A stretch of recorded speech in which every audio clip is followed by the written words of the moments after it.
2 साल से उसकी बहन गायब थी और अब पहली बार किसी ने उसका नाम लिया। लेकिन यह सिर्फ एक सुराग नहीं था, ये एक ऐसे रहस्य का दरवाजा था जो अश्वथ की पूरी दुनिया बदल सकता था। सुनसान गली के बीच खड़ा अश्वथ अपनी हथेली में रखे मिरर क्रिस्टल को गहरी नजरों से देख रहा था। उसकी आंखों में बेचैनी थी, सवाल थे और एक ऐसी उम्मीद थी जिसे वो टूटने नहीं देना चाहता था।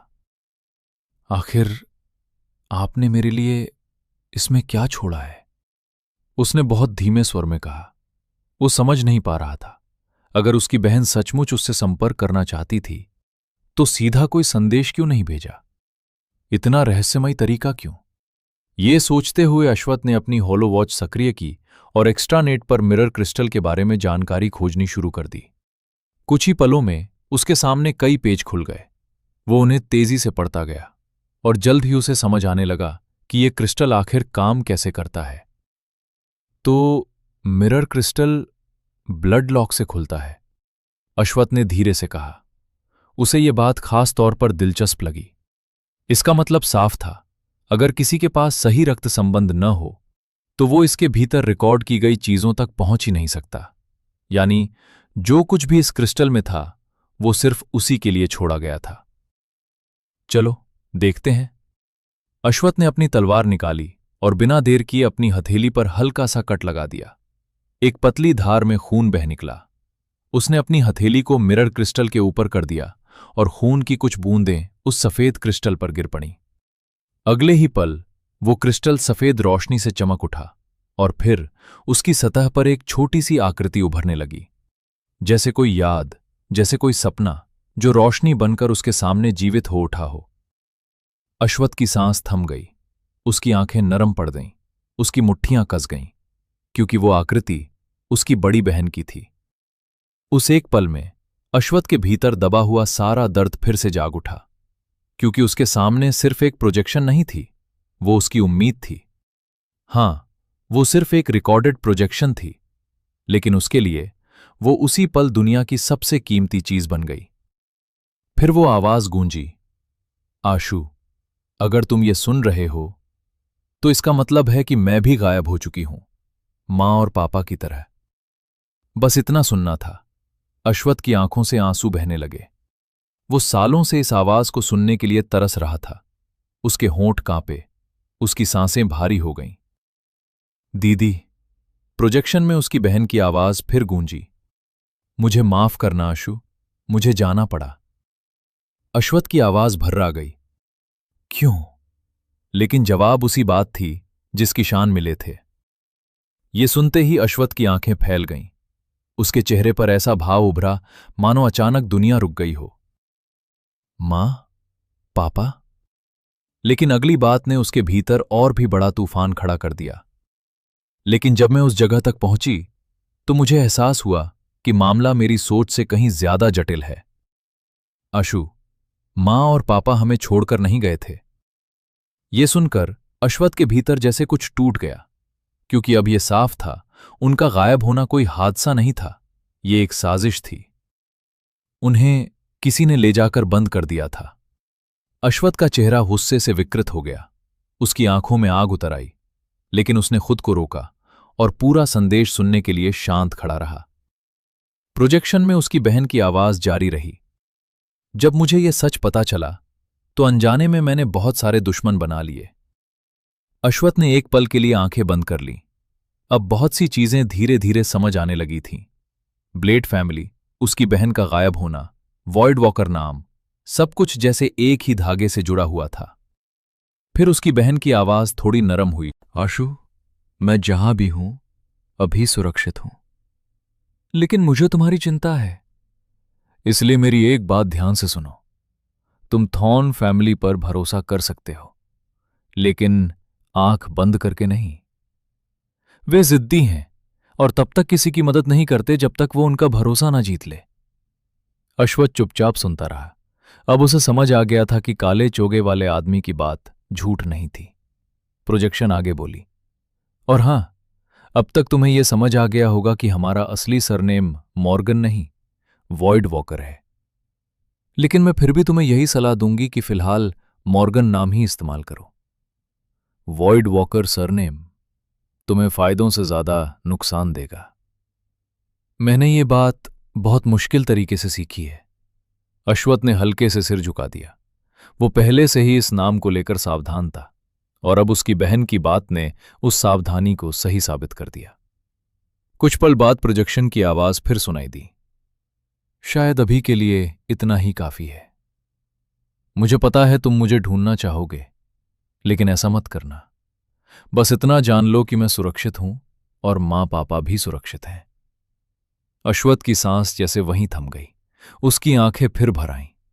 प्रोजेक्शन मुस्कुराई और बोली, लेकिन मैं तुम्हें जानती हूं आशु। तुम मुझे ढूंढने की कोशिश फिर भी करोगे। तो तुम्हें मेरी तरफ से बेस्ट ऑफ लक। और फिर हल्की सी हंसी।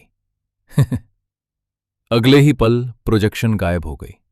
मिरर क्रिस्टल की चमक बुझ गई और गली में फिर वही सन्नाटा लौट आया। अश्वथ कुछ देर तक बिल्कुल स्थिर खड़ा रहा। उसके चेहरे पर आंसुओं के निशान थे, लेकिन अब उन आंसुओं के पीछे एक और भावना जन्म ले चुकी थी, राहत। धीरे धीरे उसके चेहरे पर मुस्कान फैलने लगी। दीदी सुरक्षित है, मां पापा भी सुरक्षित हैं।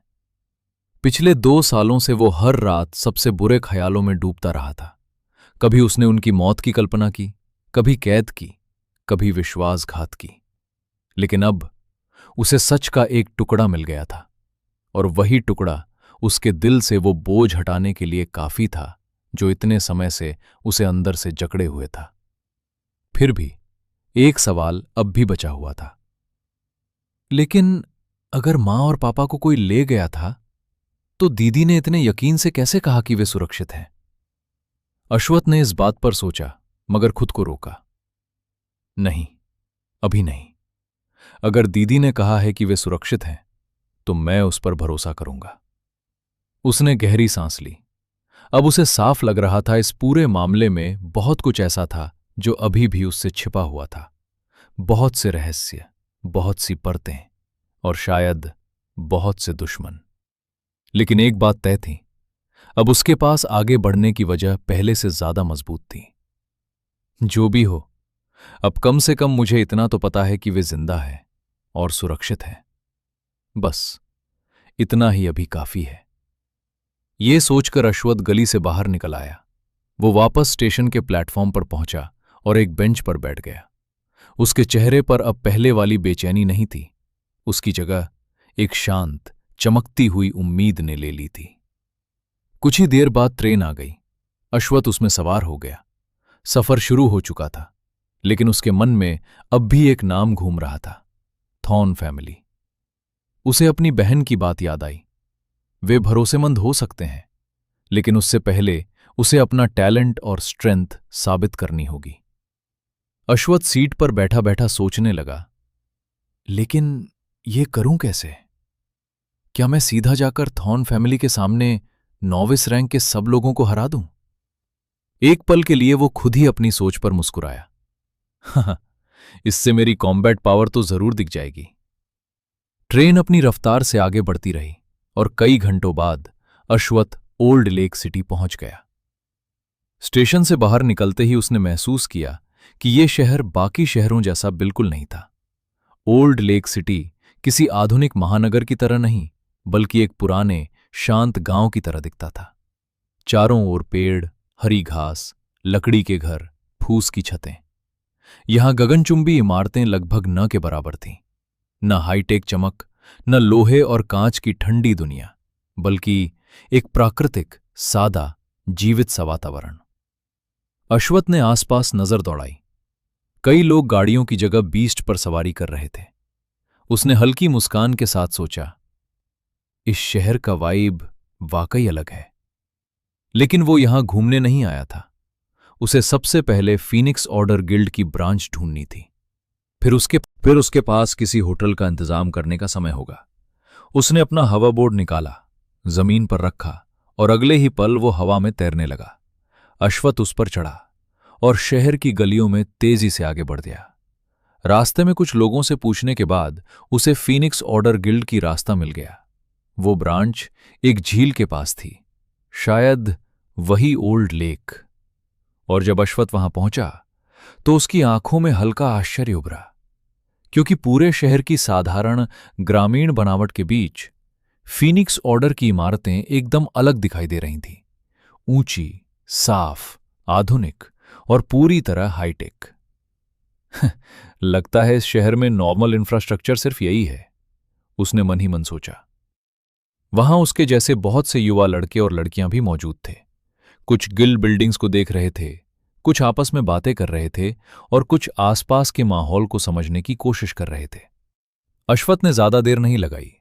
उसने गिल्ड के पास ही एक होटल ढूंढ लिया, कमरा बुक किया, जिसमें एक बेडरूम था, एक बाथरूम और एक ट्रेनिंग रूम।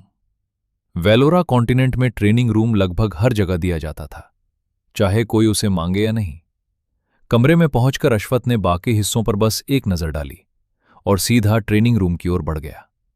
अब उसकी आंखों में फिर वही चमक लौट आई थी, वही जो हर बार उसकी ट्रेनिंग से पहले होती थी।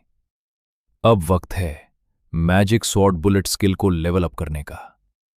ये सोचकर अश्वथ ने डायमेंशन ऑफ टाइम में प्रवेश किया और बिना एक पल गवाए अपनी अगली कठोर ट्रेनिंग शुरू कर दी। बने रहे हमारी कहानी वॉइड वॉकर के साथ।